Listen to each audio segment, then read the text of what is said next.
They say losing a parent brings siblings closer, but that's not always true. Sometimes grief doesn't unite, it reveals. When my mother passed, I thought the pain of losing her would be the hardest part, but I was wrong. The hardest part was losing my sister while she was still alive. Because after Mom died, Rachel didn't just take her jewelry or the house. She took everything. The memories, the dignity, the connection we had. Everything. Except the guilt. And guilt, as I would learn, doesn't stay buried. I still remember that morning like it was yesterday. The air smelled like rain, and my kitchen window was fogged up from the kettle boiling. I was washing dishes, humming without thinking, when my phone rang. Rachel's name flashed on the screen, and my stomach dropped. We hadn't talked much lately. Her voice was strangely calm. "Mom didn't wake up," she said. At first, I didn't understand. I asked, "What do you mean she didn't wake up?" There was silence. Then just 3 words. "She's gone, Emily." The plate slipped from my hands and shattered on the floor. The sound echoed through the house, but everything went quiet inside me. I don't remember how long I stood there, or how I even started moving again. By noon, I was on the road. The drive to Mom's town took 6 hours, but it felt like a single, endless breath. Rain came and went. The sky turned from gray to black. I didn't stop once. When I finally pulled up to Mom's house, the porch light was on. The same warm yellow light she always left for us when we came home late. But she wasn't there to open the door. Rachel was standing outside, talking to a man in a dark suit. I realized later it was the lawyer. She looked composed. Neat hair, pressed clothes, perfect posture. As if she had been waiting for this moment. I hugged her, but she barely moved. Her arms hung stiffly around me. When I whispered, "I can't believe she's gone," Rachel just said, "We knew it was coming." I pulled back and looked at her. I didn't recognize her face anymore. Mom's funeral was quiet. Too quiet. She didn't have many friends left. Most had passed or moved away. The neighbors came, not of kindness, not closeness. Rachel handled everything, the flowers, the casket, the reception. She said it was what Mom would have wanted, but it all felt cold, like a checklist being completed, not a farewell being given. When I asked if I could say a few words, Rachel said, "Let's not make it too emotional, okay? Mom hated when people cried." That wasn't true. Mom never hated emotions. She hated pretending. I stood up anyway and spoke softly about the little things. How Mom always sang while cooking, how she never forgot a birthday, how she made the best apple pie in the neighborhood. But my voice broke halfway through. And when I looked at Rachel, she was staring down at her phone. Afterwards, people came to shake our hands. They told us how strong we were, how beautiful the ceremony had been. But I felt nothing beautiful about it. It felt hollow, like love had been replaced by logistics. 2 days later, Rachel called me to meet at the lawyer's office. I thought we were going to discuss Mom's belongings, maybe sort out her estate together. I was wrong. The lawyer opened a brown envelope and began reading. The words blurred together after the first sentence. Mom's house, her savings, and nearly all her possessions were to go to Rachel. I froze. I kept waiting for my name. When it finally came, it was attached to one thing: a collection of family photographs. That was it. My share of Mom's life was reduced to a box of pictures. I turned to Rachel. She wouldn't look at me. Her jaw was tight, her nails perfectly polished. When I whispered why, she finally said, "Because Mom trusted me. You barely visited." That hit hard. She wasn't wrong. I hadn't been there as much. But she didn't know the reason. She didn't know that while she was buying handbags and dining out, I was working double shifts, sending money home every month to cover Mom's medical bills. I wanted to scream that at her, but grief makes you tired, too tired to fight. So I just nodded and signed the papers. I stayed a few more days to help clean the house. Rachel said she appreciated it, but her tone didn't match her words. She moved through each room like a collector, cataloging items. "This one's antique," she'd say, pointing at a cabinet. "That goes to auction." When I reached for Mom's old sweater, the one she wore every winter, Rachel said, "Trash. It smells like mothballs." I held it against my chest. "It smells like her," I whispered. That night, I slept in Mom's bed. The sheets still carried her scent, lavender and soap.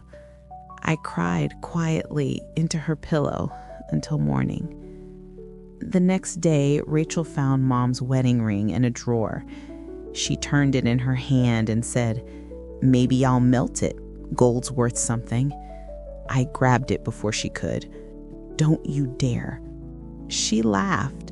"You can't keep everything, Emily. Mom left it to me." That's when I realized she wasn't grieving. She was claiming. When I left, I took nothing but the scarf Mom used to wear in the garden. Soft, faded blue with tiny embroidered daisies. It still smelled like her. That scarf became my anchor in the months that followed. After that, Rachel disappeared from my life. She sold the house, moved to another city, changed her number. I didn't even know where she worked. I went back to my apartment, a small, quiet place filled with secondhand furniture and too many memories. Some nights, I'd catch myself setting 2 plates at the table, forgetting that Mom wasn't coming over anymore. I started writing her letters I'd never send, telling her about work, the neighbors, the weather. I kept them in a drawer beside her scarf. Grief is strange. At first, it feels heavy, like it's sitting on your chest. But over time, it turns into a shadow that follows you everywhere. Not loud, just present. 2 years later, I got a call from an unknown number. When I answered, a nurse said, "Are you Rachel Miller's sister?" My heart stopped. "Yes," I said. "She's been admitted. stress-related collapse. She's asking for you." I almost didn't go, but something in me, maybe Mom's voice, told me I had to. When I walked into that hospital room, I barely recognized her. Her hair was messy, her skin pale, her hands trembling slightly. The makeup was gone, the pride too. When she saw me, tears filled her eyes. "You came," she whispered. "I did," I said softly. "You're still my sister." For a long moment, she didn't speak. Then she said, "I thought Mom loved you more." I froze. "What?" "That's why I took everything," she said. Her voice broke. "I wanted to feel like she chose me, just once." It was the first honest thing she had said in years. And in that moment, my anger dissolved because I realized we had both been fighting for the same thing, Mom's love, and we'd both lost her before we ever stopped competing. Rachel stayed in the hospital for weeks. I visited every day after work, brought her soup, brushed her hair, read to her when she couldn't sleep. We didn't talk about the will or the house. We just existed in the same space again. Sometimes we'd sit in silence, watching the sunset from her window. One evening, she said softly, "Mom would have hated this silence between us." I smiled. "Then let's not give her reason to haunt us." We laughed for the first time in years. When she was discharged, Rachel asked if she could stay with me for a while. My apartment was small, but it felt right. She started cooking again, just like Mom used to. The scent of lavender and soap filled the air when she did laundry. For the first time in a long while, my home felt alive again. A few months later, on the anniversary of Mom's passing, Rachel handed me a small velvet box. Inside was Mom's wedding ring, polished, shining, perfect. "I couldn't throw it away," she said, her voice trembling.